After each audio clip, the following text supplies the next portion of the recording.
are listening to a free version of Majority Report with Sam Steeder. To support the show and get another 15 minutes of daily program, go to majority.fm, please. The Majority Report with Sam Steeder. It is Tuesday, July 16th, 2019. My name is Sam Steeder. This is the 5-time award-winning Majority Report.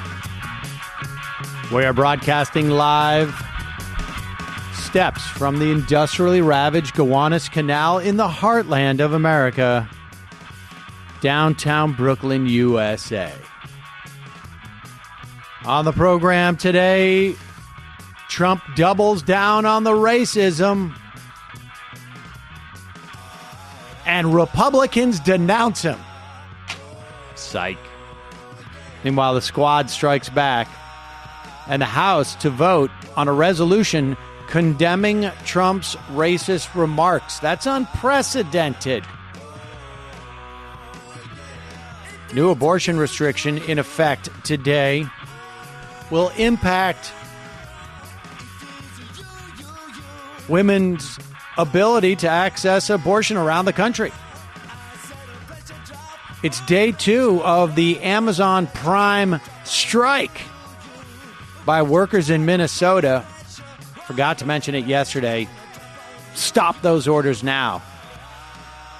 Trump's new asylum restrictions turn out to be obviously illegal.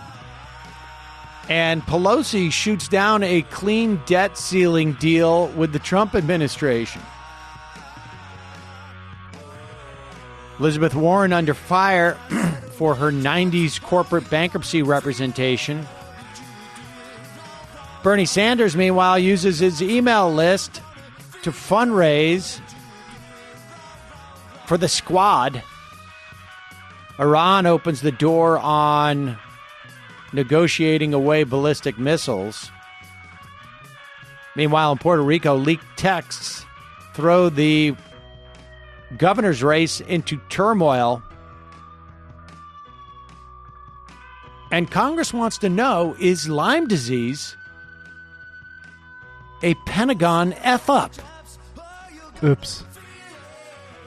DOJ declines to prosecute the cop who killed Eric Garner because that's how they roll now. And lastly, the USDA is about to fire the vast majority of its scientists. All this and more on today's program. When I say the USDA is about to fire a ton of the majority of its scientists, I mean, well, first off, about means, I think, close to today. And the vast majority could be like 75% of them. And that's what the USDA is basically all about.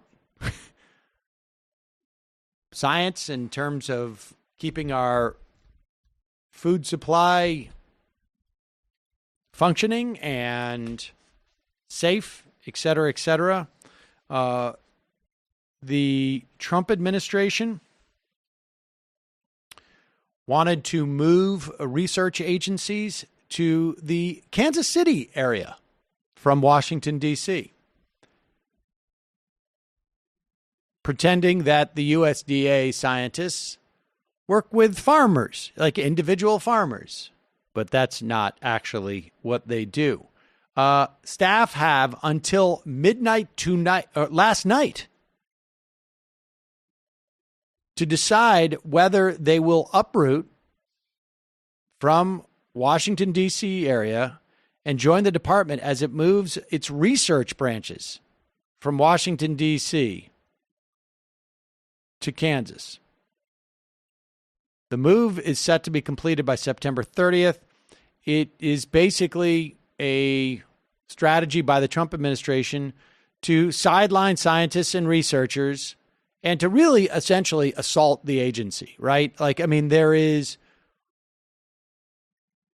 according to people who work there, you're basically looking at, this is from Laura Dodson, an agricultural economist with ERS. ERS is the Economic Research Service, which is a wing of the USDA. The other one is the National Institute of Food and Agriculture. So the Economic Research Service obviously does not need to be out there in the fields checking on the soil quality. She characterized ERS as this. This agency is the product of like 50 years of institutional knowledge and gathering up researchers who are very specialized in their fields. And as of yesterday, just 27 out of the 250 staff members of ERS had committed to moving to the Kansas City area. The agency is not even accepting or contemplating allowing for people who maybe have children who are going to school in the Washington, D.C. area, or maybe they have a sick relative, or maybe they have a family member who is getting cancer treatment in the Washington area. There are no exceptions. There are no mitigating circumstances.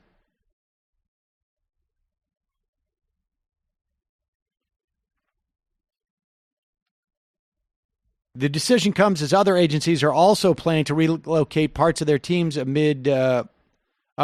the country. This is also going to be happening to the Bureau of Land Management. Rebecca Boehm of the Union of Concerned Scientists told The Hill it keeps science out of the policymaking process, as we've seen many times that this administration doesn't like facts or research that isn't convenient or is an impediment to their agenda. So I think moving them away accomplishes that. I will tell you something, that in the brief tenure I have had working in companies, or really any institution, I mean, I guess to a certain extent that's even actually accurate in terms of this, what we do here. Close proximity is perhaps one of the most underrated elements of influence within an institution. Maybe it's not underestimated. Maybe it's exactly estimated correctly, which is the point here. But if you bring the scientists who are there to advise Congress and you move them to Kansas, they will not have the same impact. Both the agencies voted to unionize in response to the move. Estimates tallied by employees show that 70% of the ERS employees designated for Kansas City will not be moving. For NIFA, that's the Institute of Food and Agriculture, 45% of those surveyed said they'll not move. The move is expected to impact about 550 staff. So mission accomplished here. Going to be really hard. You know, I keep thinking about that interview that we did with Sam Bagenstos. Now, probably 2 years ago, about how agencies get destroyed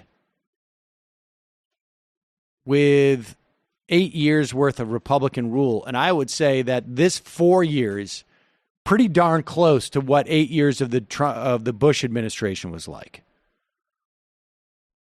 I guess this was back in December of 2016. Bagenstos worked at the Department of Justice under the Clinton administration and then again under the Obama administration. And so he had a very unique perspective on how that got destroyed. He also ran for Supreme Court in the state of Michigan last year. I don't think he won in 2018. But you can check that out. That's episode 1489 from December 20th, 2016. And I keep thinking about that. If Donald Trump is booted from office and decides to go, and frankly, we got a clip today that makes me believe I don't think there's going to be an armed coup. But it does make me believe that it's going to be complicated, more complicated if he loses than I think that I had earlier suspected. And a lot of the reasons, I can give you two reasons. Bill Barr. And when you hear the clip we have from him today, relative to what we heard from Donald Trump the other day, I think you'll understand. If there was any questions that this guy was full-on Roy Cohn.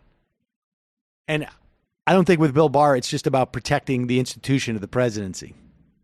That's not what I'm getting. That's not the vibe I'm getting from this dude now. But this is going to resonate for a long time. A long time. We will update you as we get more information on that. Before we get to what's been going on, obviously, with Trump, the squad, as they've become to be known, and Nancy Pelosi, let me first talk about how challenging hiring is. It's good. Michael has just gone to the bathroom, so we can talk intimately here about this. Believe me, the best time to look for new hires or replacement hires is when you don't need it. Super hard to find the right mix, particularly around for this show, because you need, we work with everybody so intimately, closely, that you need to find talented people. You need to have a big pool of talented people from which to draw from so that you can pick someone who you think is going to fit in with the dynamic in the office in something this small. Maybe a little bit different when you get into a bigger business, but you still want, obviously, talented, competent people. There is one place you can go where hiring is simple, fast, and smart. A place where growing businesses can connect with qualified candidates. That place is ZipRecruiter.com/majority. 1/4 of our workforce in this office is from ZipRecruiter. And I imagine our next hire may come from there as well.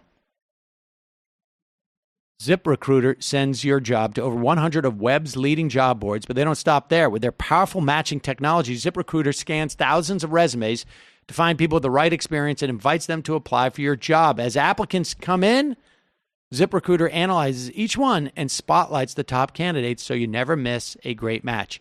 ZipRecruiter is so effective that 4 out of 5 employers who post on ZipRecruiter get a quality candidate through the site within the first day. We got multiple on that first day. Right now, my listeners can try ZipRecruiter for free at this exclusive web address, ZipRecruiter.com/majority. That's ZipRecruiter.com/majority.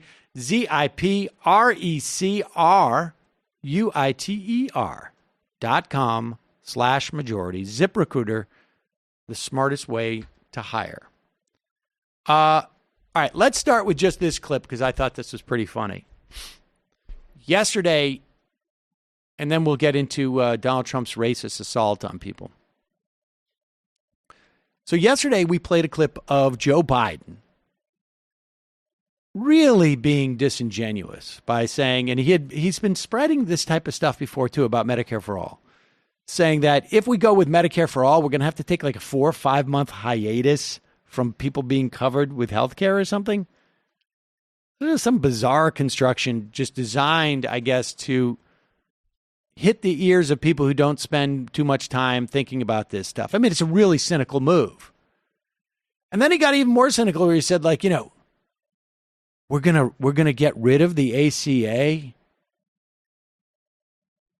and replace it with something. We're going to get rid of Obamacare because he wants to make it like Medicare for All is an assault on Obamacare. Now, of course, we played a clip of Barack Obama 6 months ago. 8 months ago, I guess it was, in the run-up to the 2018 midterm elections, saying Medicare for All is a great idea. It's being pushed by the Democrats. It's a great idea, he said. We should point out what kind of event Biden said Medicare, as you know, it goes away. That was at an AARP event. Medicare is right, of course. And Joe Biden, to my knowledge, has not been asked, like, how do you square this with what Barack Obama said just 8 months ago? The guy who's, that's where the Obama part of Obamacare came from, was from Obama's last name, President Obama. And back in September, October of 2018, he said Medicare for all was a great idea. That's a very weird position to take if you think it's going to wipe out Obamacare. Yeah, you think he would have mentioned that? I would think he would have been a little bit concerned. No, nobody's asked Joe Biden that. Like, how do you reconcile those two things? But Symone Sanders, who is Joe Biden's campaign advisor, senior advisor, and a former spokesperson for Bernie Sanders, she was asked to reconcile her previous positions on Medicare for all, addressing not just Medicare for all, but specifically the idea of it rolling back Obamacare. And she had a tough time doing it. This is with Erin Burnett on CNN. So let me just ask you, though, because Medicare for all, on this point, you used to, and in your prior role with working with Bernie Sanders, you intellectually came to the conclusion that you could have Obamacare, add to it, and get Medicare for all. And obviously now you're saying that it's different, right? Because Joe Biden is saying you can't have Medicare for all and Obamacare because Medicare would replace Obamacare. Here you are back in 2016, and I want to play it, Symone, because I want to give you a chance to explain to everybody how you came to change your mind. Here you are. Thinking big is how we get change in this country. Thinking big is how we got the Affordable Health Care Act, and thinking big is how we're going to build on that with a Medicare for all single-payer system. When we talk about a Medicare for all single-payer system, we're talking about universal health care. We're not talking about doing away with Obamacare, with the Affordable Health Care Act. We are talking about building on its enormous success. So now Joe Biden says that Medicare for all would get rid of Obamacare. What is he doing differently? For just a second, because I unequivocally reject what is being set up here. What I just saw, to be clear, let me just be really clear for a second. Yes, in 2016, I served as the press secretary for Senator Sanders. I'm extremely proud of the work that I did on that campaign and the work that I have gone on to do since when I left the campaign in June of 2016. But let me tell you something.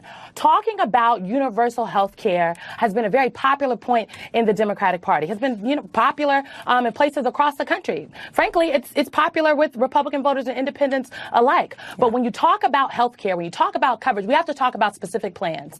And in 2016, we were having these conversations. What Senator Sanders has put on the table is not an expansion of Obamacare. It is not. It does away with private insurance. And what is currently on the table in his Medicare for all plan says that Obamacare isn't enough, that we have to go on and do something else. This is not an expansion. Now, if the Sanders campaign would like to say it's an expansion, I hope you would welcome them onto your program to have that conversation. But for anyone to suggest that because I work for Vice President Biden, now I feel differently, that's just not true. I welcome a conversation. No, I want to be clear. But I want to be clear. I'm not suggesting you feel differently. I'm suggesting, hold on, but Symone, let me say why I played that. No, I want to be clear. Because I do feel some type let me finish my sentence. Hold on. I didn't say it to do a gotcha. I said it because what you said then is different than what you're saying now. You're a thoughtful, smart person. You've changed your mind. And I want to give you a chance to explain to people why. Because, Aaron, I believe in building on the enormous success of Obamacare. But the plan that is currently on the table that is being discussed by a number of folks when they talk about Medicare for all, specifically Senator Sanders' plan, does not do that. And that is the difference. And so if the Sanders campaign or anyone else would like to assert otherwise, I welcome the conversation. Our campaign obviously welcomes the debate because health care is so important to millions of people across America. Well, but okay. I just want to be very clear. All right. Well, I got some bad news for Symone Sanders. That was not clear.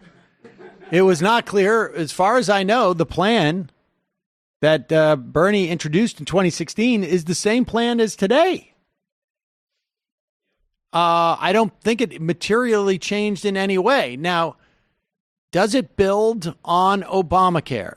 Well, yes, I would say it does. I mean, Obamacare was an expansion of Medicaid and was a subsidized subsidies to the private marketplace to deal with uninsured people who fell between employee based coverage and essentially government-run insurance programs. Does it build on that? Yes. Whereas 20 million new people got health insurance through the Affordable Care Act, you will see another, I think, about 20 million people get health insurance under a Medicare for All program. Whereas Medicaid gave about 10 million people free access to doctors, to dentists, etc. Medicare for All will give that to 300 million people. So it's building on these things. In fact, one of the things that I remember the policy experts talking about with the Affordable Care Act, and I don't think it fully did this, but it came close. The idea was we get everybody in the barrel. We create the notion that healthcare is a right for all. Now, had Medicaid been able to be expanded in all the states across the country, you probably would have seen another 4 or 5 million people, 3 million people maybe getting health insurance. And the idea was to establish the right of American citizens to have quality health care, to have health insurance that would pay for it, right? I mean, we all theoretically have access to health insurance, to health care, even without our insurance. I mean, yeah, it may cost 10 or 15 grand to break your leg, but you have access to the care. You just got to make more money. But this Medicare for All does expand upon that. Of course it does. And the idea of like, I don't know, you got I'm going to, very soon, Saul is going to transition from his 3-wheeled scooter to his 2-wheeled scooter. And this is not about abolishing the 3-wheeled scooter. It's about upgrading. It's about upgrading his scooter. Symone, where was this incredible, beautiful, extraordinary hit and incompetence for Hillary Clinton in 2016? You could have pushed us over the top. She could have gone. You're doing so much more this time around than you did in 2016, Symone. I also do notice that when you did hits for me, you sounded a little bit more coherent. Maybe because you weren't defending total nonsense. But you weren't that great to begin with. So why did you do undercover agent work for Hillary then as well? All right, that is the most charitable interpretation of Symone Sanders. She's deep Sanders cover, man. That's very possible. She is trying. She is so committed to the Bernie Sanders agenda that she is willing to make an absolute ass of herself promoting Joe Biden. Look, it's a job. It's a hard thing to do. And I think the bottom line is less about her and more about the untenability of Joe Biden's position. I mean, that's what happens. I want to be clear about this. This is not a function of Symone Sanders. She's doing her job. That's her job. But his policy and the way that he's trying to sell it is untenable. It is nonsensical. And so what happens is you take your people and they try and go out and defend it, and they get ground up because you have given them nothing. It's not rational. There's one reason why you would promote a program like Joe Biden's, and that is because some of his supporters, a large constituency for him, is big money. Is money that comes from insurance companies. It's money that comes from perhaps medical associations or whatnot. That's why you do it. And I mean, the odd thing is that they're upset about his proposal too, because they're going to be upset about any proposal. Remember, when the Affordable Care Act was being debated, all we heard from the hospitals was like, we're going to be closing a ton of hospitals. Mm-hmm. Some did close. the ones that closed had nothing to do with the Affordable Care Act. They closed because you've got hedge funders like the one, private equity firms like the one that's going down and destroying this hospital in Philadelphia. And you've got it because of concentration. You've got these big companies, and hedge funders are driving this too. Go in, cut costs. They're doing it with like dermatologists' offices. It's nuts. So, I mean, when Joe Biden is not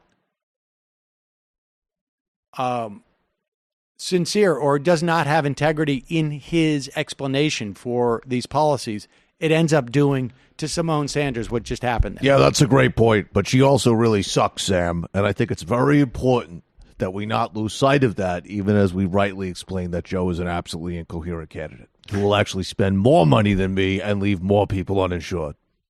All right, we got to take. No, we don't. Okay, so let's go to. Let's see Donald Trump yesterday. So Donald Trump yesterday, after his tweets, they basically came out and confirmed, "Hey, this is how we've decided we're going to run in 2020. We are going to," and I'll tell you something. We are 16 months out. They want to basically start some type of race war in this country. Mm-hmm. And so Donald Trump is out there saying that these women of color hate America, hate the Jews, hate our values, don't wear lapel pins. Here he is doubling down on this stuff as reporters basically ask him whether he thought the tweet was racist. Mr. President, does it concern you that many people saw that tweet as racist and that white nationalist groups are finding common cause with you on that point? It doesn't concern me because many people agree with me. And all I'm saying, they want to leave, they can leave. Now, it doesn't say leave forever. It says leave if you want. But what it says, John, what that says is if they're not happy with the United States, if they're doing nothing but criticizing us all the time, you see these people walking down criticizing the United States, we just hit the highest stock market in history. All of these incredible manufacturers that are in, these are great business people. They employ many people, and we have workers with us, too. They're having the best year they've ever had. Can I say that? Is that a correct statement? So... Do we have more from him?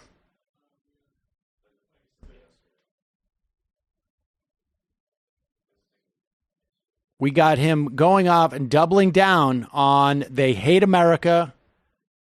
Let's play this again because it's worth noting like what basically he's going out there with written statements. And he was yelling at reporters. He was telling them to shut up. Go ahead.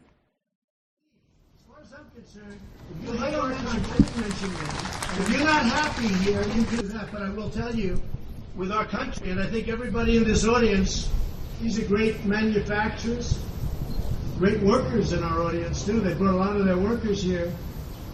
If you're not happy here, then you can leave. As far as I'm concerned, if you hate our country, if you're not happy here, you can leave.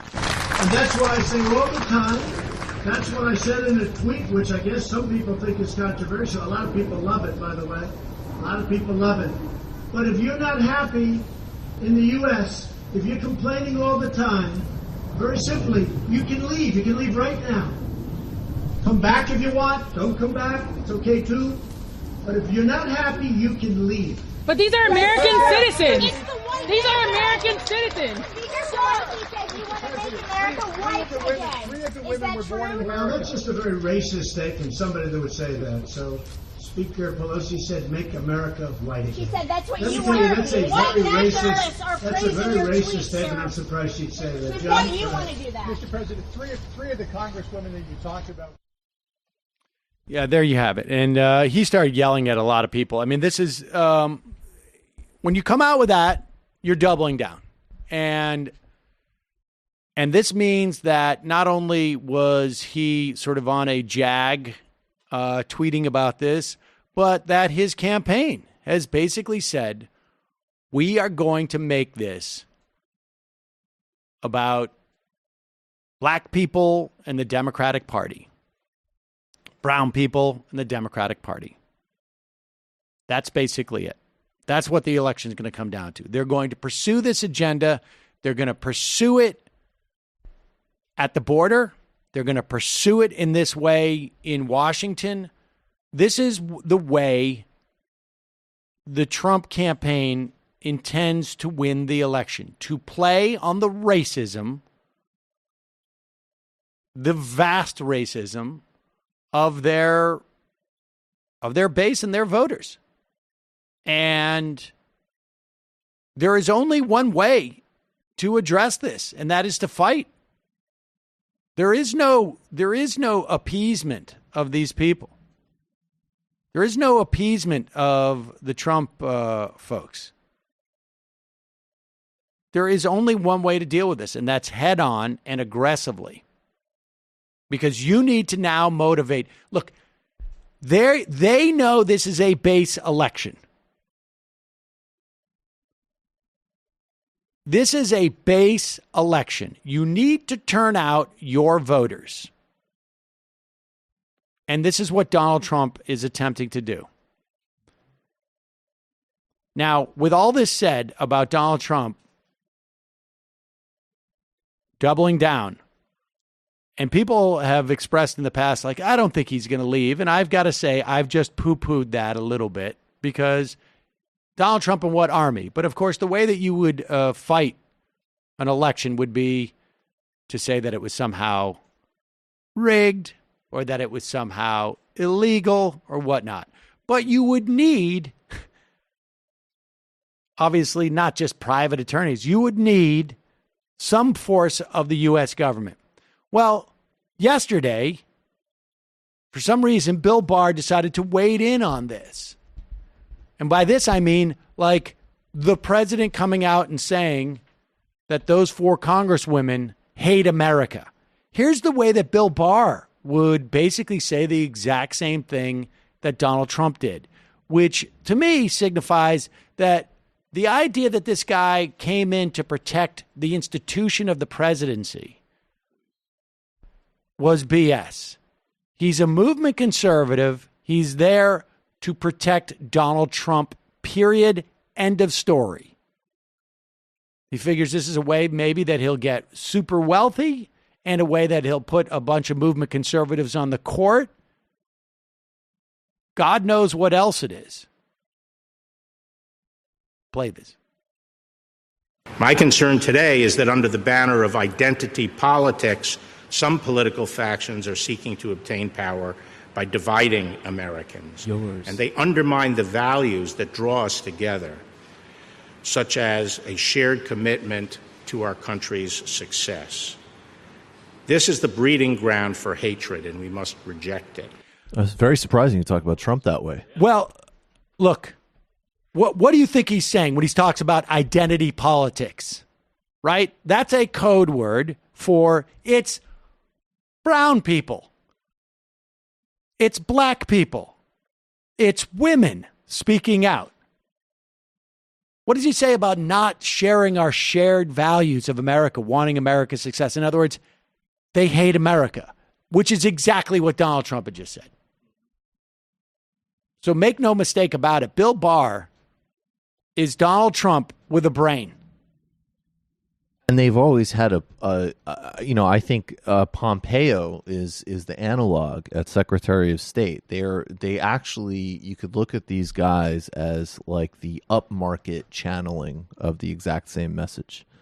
And they always echo his worst statements on foreign and domestic policy. And they always do it in a way that, is designed for the cover you're talking about. But those two, I think, perform a similar public relations function.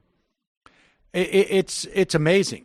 But the problem with that, of course, at the end of the day is that you've got a guy who's in charge of the DOJ.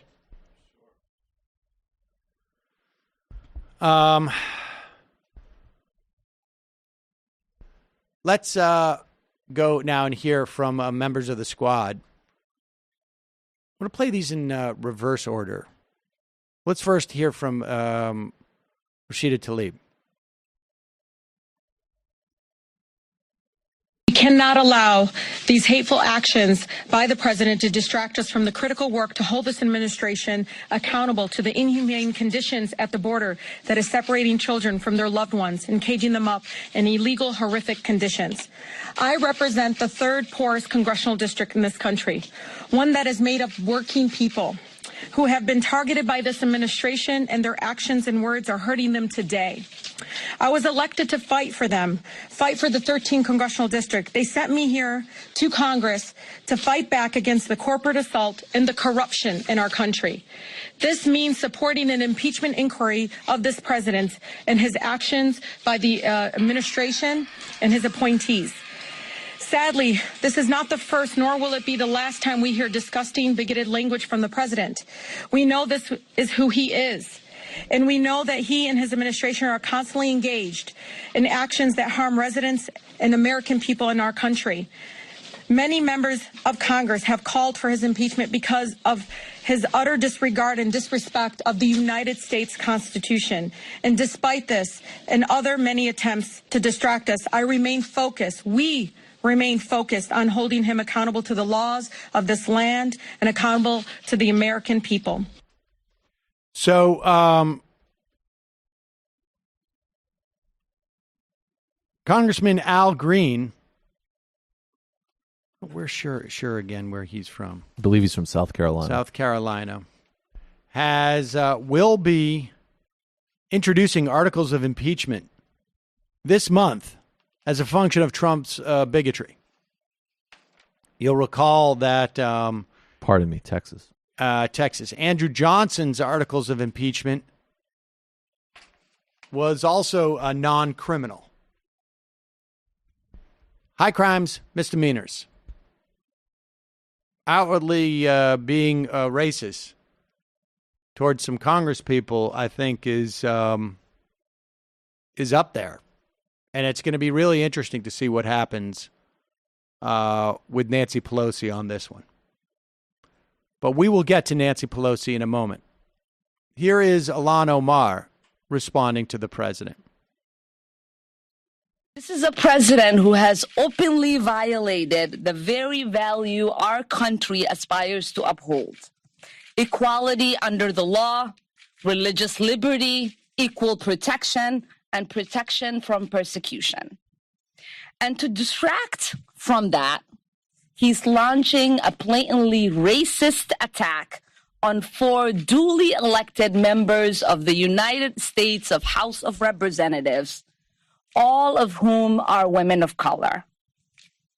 This is the agenda of white nationalists, whether it is happening in chat rooms or it's happening on national TV, and now it's reached the White House garden. He would love nothing more than to divide our country based on race, religion, gender, orientation, or immigration status, because this is the only way he knows he can prevent the solidarity of us working together across all of our differences. The only way to prevent us confronting the problems our country is facing, whether it is healthcare, climate change, student debt, or our endless wars. This is his plan to pit us against one another. I mean, what to add to that? Nothing to add to that, but let's hear one more member of the so-called squad. And it's interesting to sort of see the way that these 4 operate together. They all sort of seem to pick up a baton and continue around. Here's the AOC.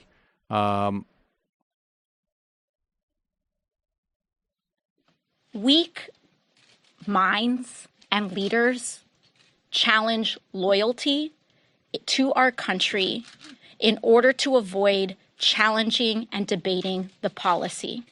This president does not know how to make the argument that Americans do not deserve health care. He does not know how to defend his policies. So what he does is attack us personally. And that is what this is all about. He can't look a child in the face, and he can't look all Americans in the face and justify why this country is throwing them in cages. So instead, he tells us that I should go back to the great borough of the Bronx and make it better. And that's what I'm here to do. I mean, I have to say that when you watch these three women respond to Donald Trump, with all due respect, they may not have the parliamentary skills, the whip counting skills. I don't know about the fundraising skills, because AOC has raised, I think, more money than any other member of Congress except for one or two members of the leadership. But they do this much better than Nancy Pelosi. I'm sorry. That's just the reality. I mean, no one can look at it. They take Trump's words, they turn it around, they put their agenda in the forefront, and they put that in the news. They know how to connect their talking points. They know how to get the media clips. I mean, they do this very, very well. Much better than Nancy Pelosi. The president is a racist, and I'd also welcome him to text me to work together on immigration. I mean, just across the board, regardless of like what they just do politics in this day and age. They understand it better. Now, Nancy Pelosi has been in the House for an extended period of time. She might be much more savvy about how you can wrangle votes and pass legislation. I guess we'll see when we're in the majority, and time will tell the ability of the squad to pass legislation. But now I want to do this. I want to go to Ayanna Pressley. She spoke first, I think, if I'm not mistaken, in this press conference with the squad. And she replaced, I can't even remember his name now, Capuano, is it? Mike Capuano. Capuano in Massachusetts, who was a pretty progressive congressman himself. And I got to admit that I was a little bit like, when I heard about this race, I was wondering as to, is this a good use of resources? The upgrade here has been enormous. And Ayanna Pressley may end up being the toughest fighter of these four, because I want you to listen very, very carefully to what she says here. She is speaking to Donald Trump, but she has one other person that she's speaking to. One other person. Is simply a disruption and a distraction from the callous, chaotic, and corrupt culture of this administration all the way down.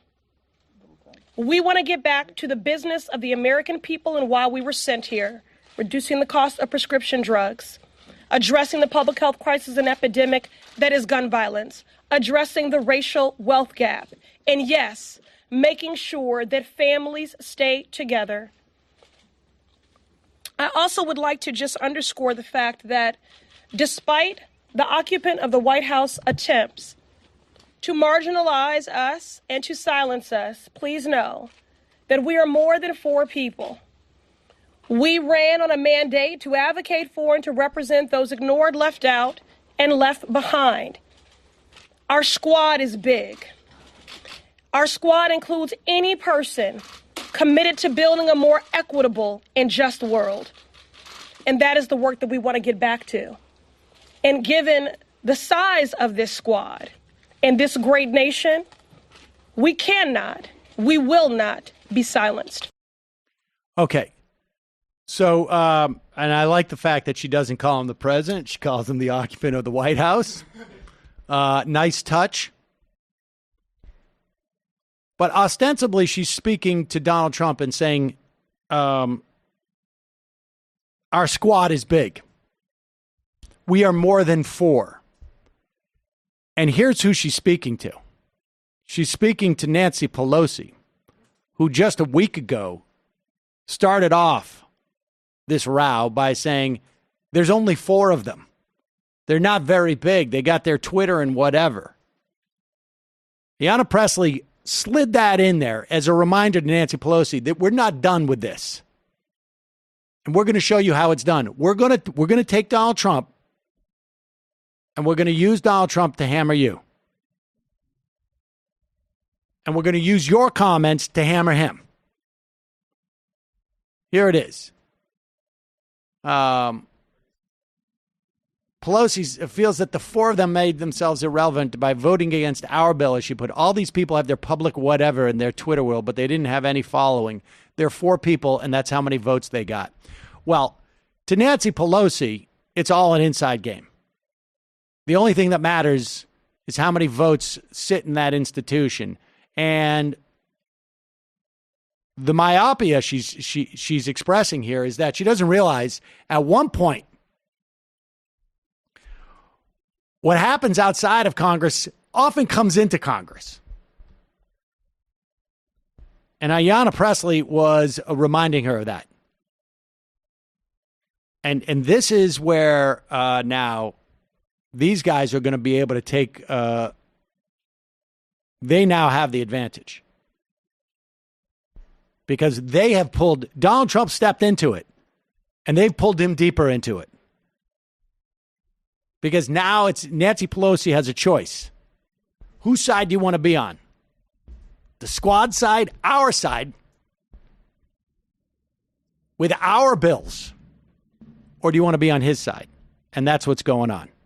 And I'm not surprised, frankly, that there were reports last night that Nancy Pelosi basically told Steve Mnuchin, hey, that idea you have about getting a clean debt ceiling bill for a couple of months in the event that we can't come to any budget resolution, yeah, not going to happen. She can't afford to now. She can't afford to do that whatsoever. And I just found that fascinating. Ayanna Pressley was talking to Nancy Pelosi.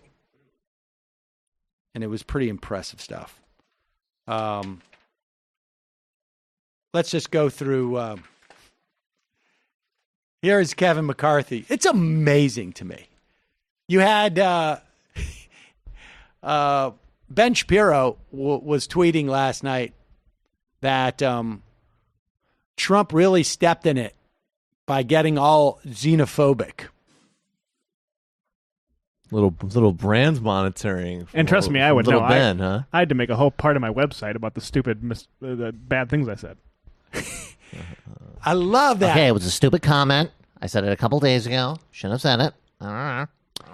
I can tell you that I spent about 45 minutes looking in 3 or 4 different dictionaries to see if xenophobia could actually be wedged in here.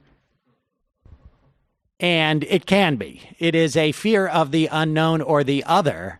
And specifically, of course, these people are other people, so they are the other. It does not mean racism whatsoever. I definitely was not using that as a surrogate for the word racism because I know I'm not allowed to. Meanwhile, here's Kevin McCarthy trying to explain like this was not about racism, telling them to go home. It was about something completely different. It wasn't personal, even though I was saying to them, they're America haters, go home. No. Yes. Mr. Leader, what the president's said go back racism? No. And I do not believe the Speaker of the House was racist last week either when those individuals on her side of the aisle who are claiming the president is racist, when they claim she was racist either. I do not believe that. I believe this is about ideology. This is about socialism versus freedom. And it's very clear what the debate is happening. I understand when I listened to their press conference yesterday, they talked more about impeachment than anything else. Even one of those individuals, this wasn't the first time they talked about impeachment. On the night of being sworn in, they brought all their supporters together. And they spoke about impeachment in words that I will not use here. This is more from their basis about politics. And it's unfortunate. We should get back to the business of America. Yeah, the business of America. Love it or leave it. The Republicans don't like this ground, incidentally. I don't know if you've noticed that. And they're going to have a problem when this vote comes up to condemn the president on these grounds. I mean, this is it. I mean, it's on, folks. I'm sure we'll go into a period of latency or of remission, but this is going to keep coming back for the next 12, 16 months. And well, this is his reelection campaign. Well, and we saw a little bit of this, right, leading up to 2018. If you remember back in January of 2018, there was reports that he was fishing around for more cultural stuff like Kaepernick. Well, he found it. And lastly, let's take a visit with Kellyanne Conway, whose husband wrote an op-ed in the Washington Post. Now, look, I don't think that wives are responsible for what their husbands write. I don't think husbands are responsible for what their wives write. And I think two people can be in a marriage and have completely different ideas of politics and of you're working with a fascist racist and you're out there every day defending him. And then maybe someone says, well, your job is super boring or you're overpaid. But it's an interesting dynamic. And here is Kellyanne Conway giving her take on what the president said. It's now about ideology or xenophobia. What does Kellyanne Conway have to say? Under fire by leaders in their own party. Why get in the way of that? Because effectively, that's what's happened. No, I disagree with that assertion respectfully, Bill. What the president is doing is we are tired, sick and tired of many people in this country. Forget these four. They represent a dark underbelly in this country of people who are not respecting our troops, are not giving them the resources and the respect that they deserve. They voted against the military aid. They voted against pay raises. They voted. The dark underbelly, ladies and gentlemen. There No you go. subtlety.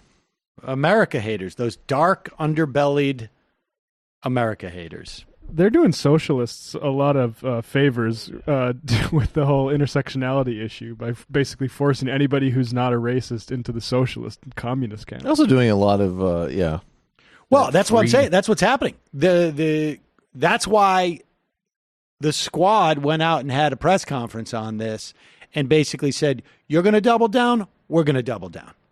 Smart. Let's fight them. Very smart. It's the only way you can do it. It's the only way you can do it. There is no returning to normalcy. Somebody on Twitter the other day was basically, or I guess it was last night, saying that I think your YouTube titles are part of the are the problem. Divisive political rhetoric. There's no light without heat, folks. I will definitely feel comfortable saying that YouTube is toxic for our politics. That is a structural problem. And I am quite sure that if we do not add our voices to that mix, it will end up being significantly more problematic. Well, I don't know if significantly, but it'll be more problematic. I have no idea how much difference we make. Marginally. Can we make sure that we get the time code for this and we send it along with something like Sam absolutely owns and destroys pathetic Twitter comment maker? Thank you. I just wanted to note a little business out of the way. MR Crew responds, but this is the way. Listen, this is the scenario we're in. We're in a very divisive time right now, and it's not about the rhetoric. Is only a function of what is actually going on. It has detrimental effects, without a doubt, but Donald Trump could get up there and say it as politely as Bill Barr did today. But the fact of the matter is they're still caging human beings. They're still separating children. There's stories here of a 10-year-old kid being told, choose which parent you want to go with. 3-year-old.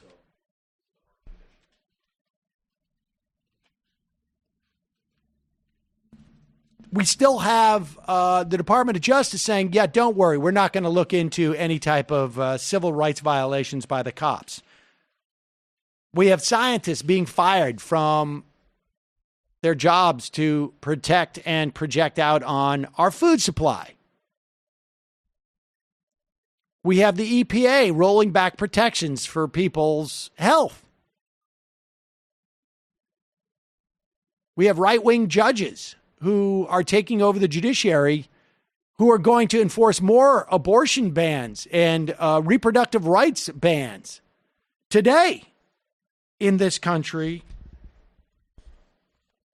the ability of a health clinic and a family planning clinic funded by taxpayers under Title X to help women living in poverty, 4 million women a year in this country, are no longer allowed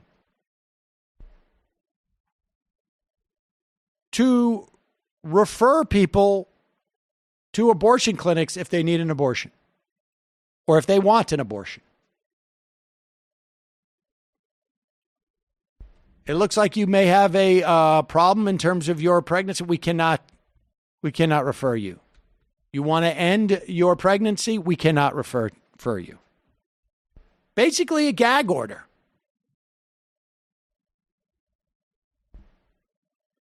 All of this is going on. I got news for you. The rhetoric is the sideshow. The rhetoric may be a tool in which you can end it.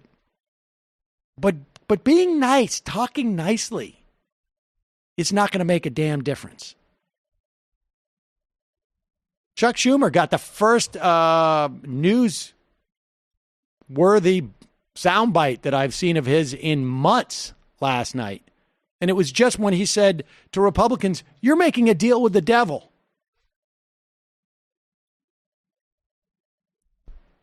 If you want to get the message out there and you want it, because this is ultimately going to be about, and the Democratic leadership has a problem. They have a dilemma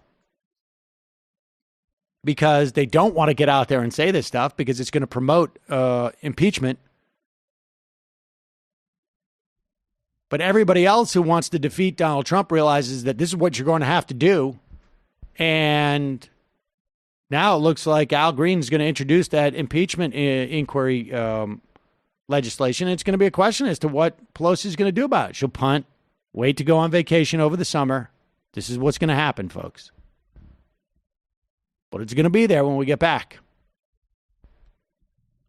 All right, we're going to take a break, head into the fun half. Take your phone call, 646-257-3920.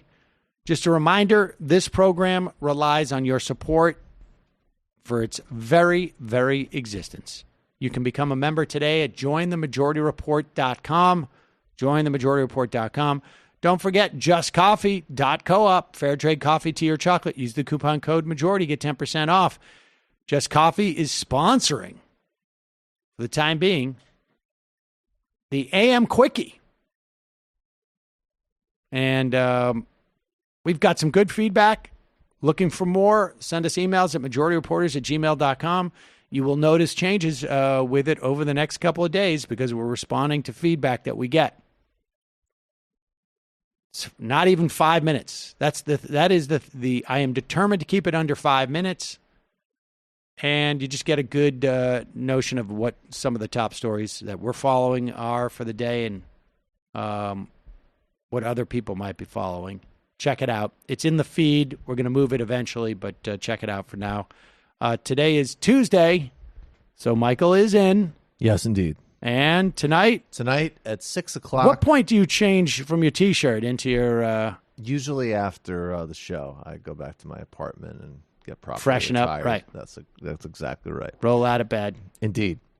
It is like in the mid-80s today. It's pretty You know hot. what? I It is just t-shirt realized weather. I walked in with this, Yeah. and I have my hard collar shirt, and I didn't change into it. I forgot. Yeah, it's pretty friggin' hot. It's- Is that a polo from Banana Republic?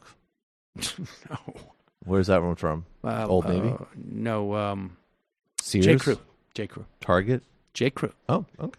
Target Okay, actually has sure. some pretty good polos. I believe you. But J. Tonight- Crew, if you get on their email list, you can go in. They get like these 40% sales. They're like $16. Really? Yeah, it was That's nuts. nice. I got some T-shirts last night for $8. Hello. Wait, are you adding online shopping? You online shop as well?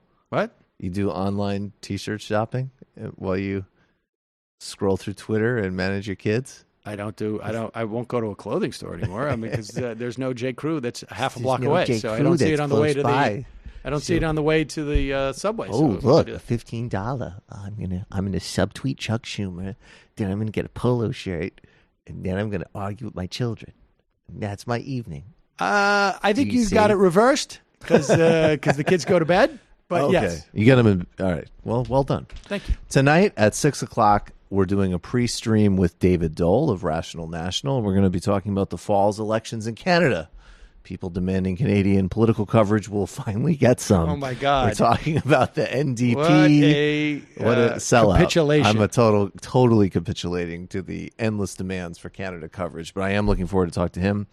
The main show, Daniel Bessner is going to join us. We're talking about the really, really problematic legacy of Samantha Power, humanitarian intervention. What would post-empire foreign policy look like?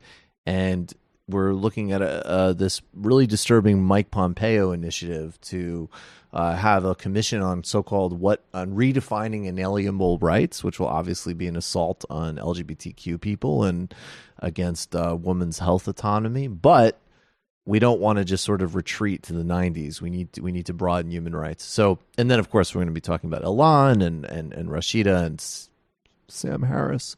So a full show tonight, as always, patreon.com/TMBS, Michael Brooks Show on YouTube. Oh, and get your tickets to Chicago live show. It's coming up soon, and tickets are starting to move fast again. August 24th, Lincoln Hall with Chuck Mertz of This Is Hell Radio, and tickets available on the Majority.fm homepage. Literary Hangover. We're going to be moving into James Fenimore Cooper's Leather Stocking Tales soon, but in the meantime, subscribe to the YouTube channel for Literary Hangover. The Margaret Fuller episode is up there now, and I'm actually only 30 patrons away from the point where I start streaming gaming onto that, and I'm looking into that equipment right now, so check that out. Subscribe. Bye. Nice. All right, quick break. See you in the fun half. You are in for it. All right, folks, 646-257-3920. See you in the fun half. Are you ready?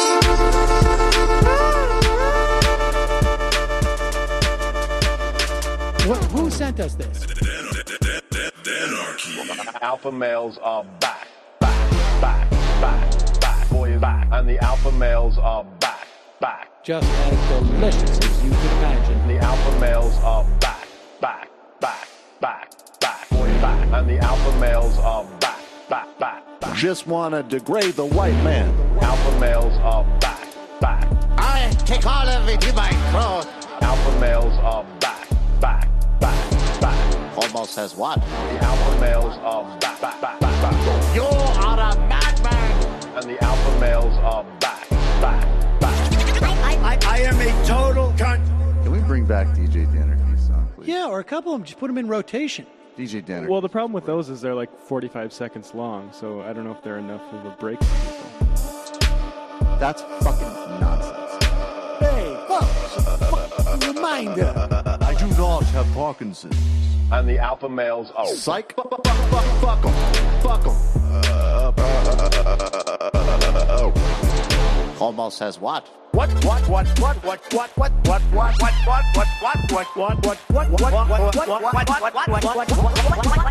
says what?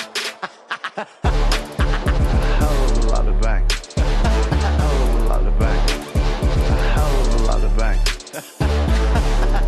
Hell of a lot of bank. Hell of a lot of bank. All lives matter. Have you tried doing an impression on a college campus? I think that there's no reason why reasonable people across the divide can't all agree with this. Psych. And the alpha males are back. And the Africans are black. African. And the alpha males are back. And the Africans are black. When you see Donald Trump out there, doesn't a little part of you think that America deserves to be taken over by jihadists? Keeping it 100. Can't knock the hustle. Come on! Fuck 'em. Fuck things I do for the bigger game plan. By the way, it's my birthday! Happy birthday to me, Jew boy! I have a thought experiment for you. And the alpha males are back. Africans are black. Alpha males are back. Africans are black. Come on! Come on! Someone needs to pay the price for blasphemy around here. I am a total pussy.